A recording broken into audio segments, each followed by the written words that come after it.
The luxury tax officer may at any time within a period of 5 years from the expiry of the year to which the tax relates proceed to assess to the best of his judgment the tax payable on such charges after using notice to a proprietor and after making such inquiry as he considers necessary.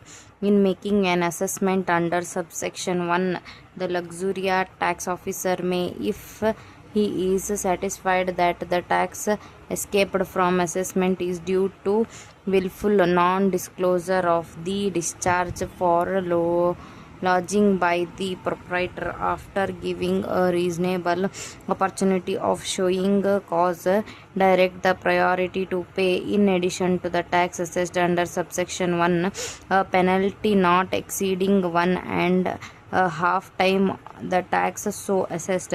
The undisputed facts are inspection was conducted by the enforcement wing on 17/5/2007. Taxes were paid by the assessee on 22/5/2007. Propositions notice were issued by the assessing officer on 12/2/2014. Assessment orders were passed under section 6 of 3 of the act on 28/2/2014. There was no determinant order or stay order passed by the court to conclude the assessment. The constitutional validity of section 3D of the act, which provides for levy and collection of tax on luxury provided in a club to the members who are required to pay any amount as fees, deposit, donation or any other such charges by whether name called was challenged by some institution club. The learned single judge wide order dated August 2008 has upheld the constitutional validity, however interpreted the levy under section 3D to be on the basis of utilization of the facilities by the members of the club. Being aggrieved by the said interpretation, the revenue has preferred writ appeals in so far as the learned single judge holding that section 3D does not stipulate any levy on mere existence on the facility and the tax is liable only on the members who utilize the facility available in the club.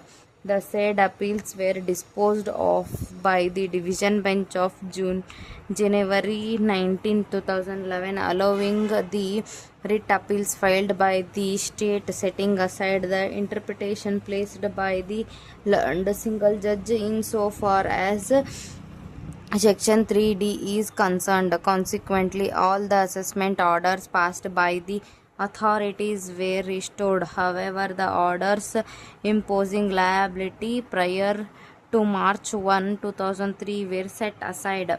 If so, no assessment orders were passed as on the date of passing of the order. Liberty was reserved to the authorities to issue preposition notice and to pass assessment orders in accordance with law.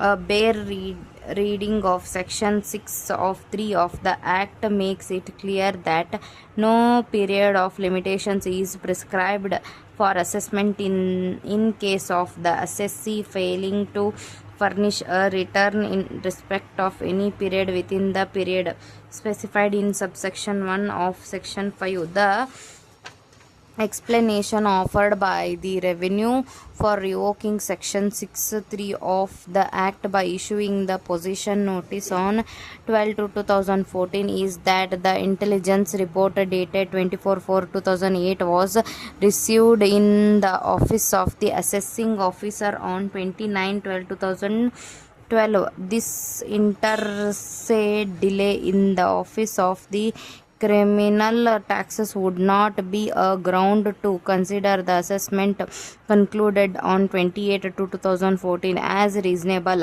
as per the law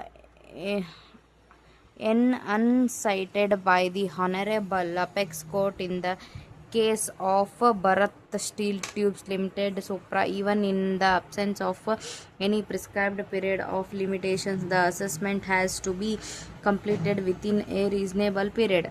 What such reasonable period would depends upon the fact of each case. One view can be that it should be a period not exceeding 5 years, as the legislature has fixed the limitation of 5 years for completing assessment in case of escaped turnover, unless there be an assessment made soon after the period of which such assessment relates. The question of consideration of escapement would indeed become difficult to consider and examine. The Honorable Apex Court, having regard to the return filed by the assessee along with the repayment of admitted tax, held that no prejudice to the assessee will be caused if the assessing authority is permitted to complete the assessment even at the stage. If no assessment is made, the assessee may claim refund of taxes in the absence of an assessment. Accordingly, directed the assessing authority to complete all the pending assessments within 4 months on the basis of the available material.